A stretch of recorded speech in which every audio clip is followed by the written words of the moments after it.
Vida e morte.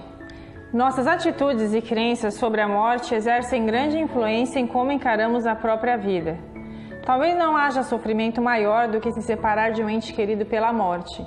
E embora saibamos com absoluta certeza que nosso tempo aqui é limitado e que ninguém pode escapar da impermanência da vida, isso não ajuda a nos preparar para o choque da morte ou para aceitar nossa própria e inevitável separação deste mundo.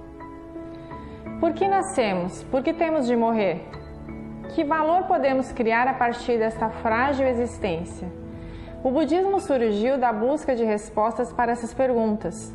O budismo ensina que não devemos fugir da realidade da morte, mas enfrentá-la diretamente. Nossa cultura contemporânea tem sido descrita como uma que procura evitar e até negar a questão fundamental da nossa mortalidade. No entanto, é a percepção da morte que nos obriga a examinar a vida e procurar viver significativamente. A morte nos capacita a ver a vida como um tesouro e nos desperta para a preciosidade de cada momento compartilhado. Na luta para desafiar a tristeza da morte, podemos desenvolver um radiante tesouro de coragem nas profundezas do nosso ser. Por meio dessa luta, nós nos tornamos mais conscientes da dignidade da vida e mais capazes de sentir empatia com o sofrimento das pessoas.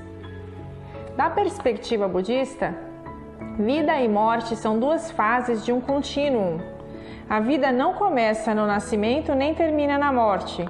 Tudo no universo, desde micróbios invisíveis no ar que respiramos, até grandes galáxias espirais, passa por essas fases. Nossa vida individual é parte deste grande ritmo cósmico.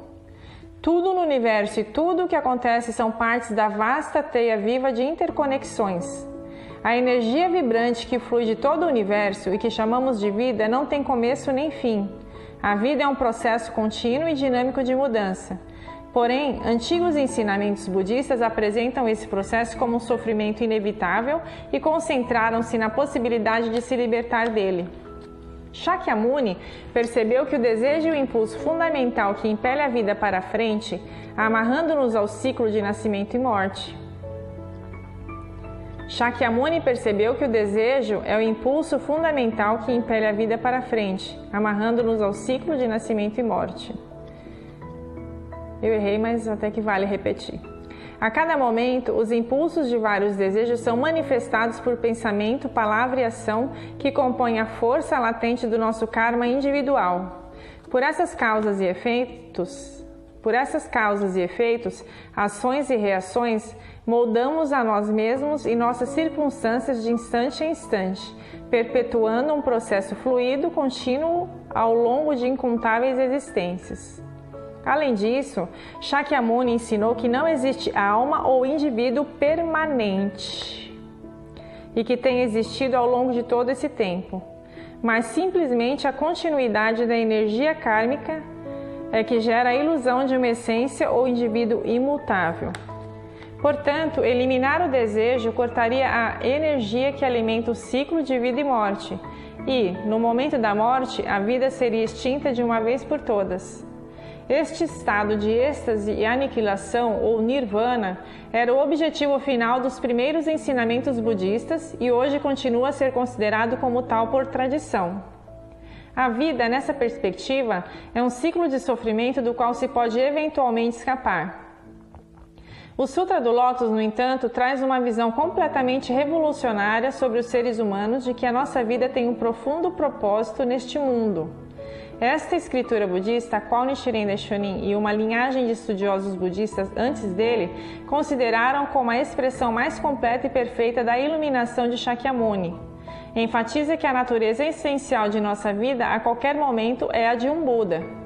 Ao despertar para a verdade do seu estado de Buda inerente, descobre-se esse sentido fundamental de propósito, e a vida assume uma qualidade completamente diferente e fundamentalmente jubilosa. Mas o que é a natureza de Buda e como despertar para ela? Em essência, a natureza de Buda é um impulso inerente à vida para aliviar o sofrimento e trazer felicidade às pessoas. Ela está contida no Sutra do Lótus com a declaração: medito constantemente. Como posso conduzir as pessoas ao caminho supremo e fazer com que adquiram rapidamente o corpo de um Buda? A frase Nam-myoho Renge-kyo, que Daishonin recomendou que seus seguidores entoassem, poderia ser descrita como o som deste impulso primordial, este juramento, e sua recitação, como a prática que orienta a vida, embasada nesse juramento. Pela alquimia maravilhosa deste ato, o processo incessante de mudança é a vida num processo infinito de crescimento e transformação. Nossa própria existência torna-se, então, uma expressão desse juramento. Do ponto de vista iluminado de Buda, nós nascemos livremente neste mundo com a determinação de despertar os outros para sua natureza de Buda. Quando estamos despertos para tal, as causas e os efeitos em nossa vida se tornam as causas e os efeitos do estado de Buda. As circunstâncias particulares de nossa vida e nosso caráter, nossos sofrimentos e triunfos, tornam-se os meios para demonstrar o poder da natureza de Buda e formar laços de empatia com as pessoas. Esse despertar para a natureza de Buda também é por vezes descrito como um despertar para o eu maior. O presidente da SGI, Daisaku Ikeda, comenta: o eu maior sempre procura aliviar a dor e aumentar a felicidade das pessoas em meio às realidades da vida cotidiana. Além disso, o dinâmico e vital despertar do eu maior permite que cada indivíduo sinta tanto a vida como a morte com igual alegria. Nossa vida no mundo do estado de Buda não é dirigida pelo nosso karma, mas por nosso juramento, nosso senso de missão. Somos fundamentalmente livres. Quando não estamos despertos para essa realidade ou quando nossa vida se torna desconectada desse juramento, levamos uma vida de mortais comuns. Somos então regidos e sujeitos às vicissitudes do karma. A beleza da vida deriva da grande diversidade de sua expressão. Da mesma forma, na sociedade humana, a natureza diversa das nossas lutas e vitórias, a grande variedade de possibilidades que permitem que nossa vida tome forma e chegue ao fim, nossa vida curta ou longa, tudo isso, a luz triunfante de nossa natureza de Buda, se revela como significativo e valioso quando vencemos os sofrimentos. As questões fundamentais da vida e da morte são, no final, uma questão de teoria e crença. O que importa é como vivemos, a nossa consciência da preciosidade da vida e o valor que somos capazes de criar durante uma experiência que passa. De acordo com o clássico chinês Compêndio das 18 Histórias, que registra as seguintes palavras do imperador Taizi, da dinastia Sung: a vida é como a passagem de um potro branco visto por uma fenda na parede. A maioria de nós tende a imaginar que sempre haverá outra oportunidade de encontrar e conversar com nossos amigos ou parentes novamente. Por isso, não importa se algumas coisas ficam por dizer, mas viver plenamente, sem arrependimento, é dar-se aos outros ao máximo, trazendo todo o seu ser para o momento presente, com o sentimento de que pode ser o último encontro. A visão do Sutra do Lótus somente sobre a vida e a morte é tal que continuamente traz nossa consciência àqueles com quem compartilhamos esta vida, exortando a nós devolver de forma rica e contributiva.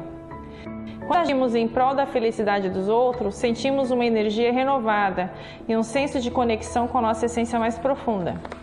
À medida que persistimos nesses esforços ao longo do tempo, nossa vida adquire um crescente sentimento de expansividade e força. Desta forma, extraímos os aspectos mais positivos da nossa humanidade e criamos uma existência de valor junto com as pessoas.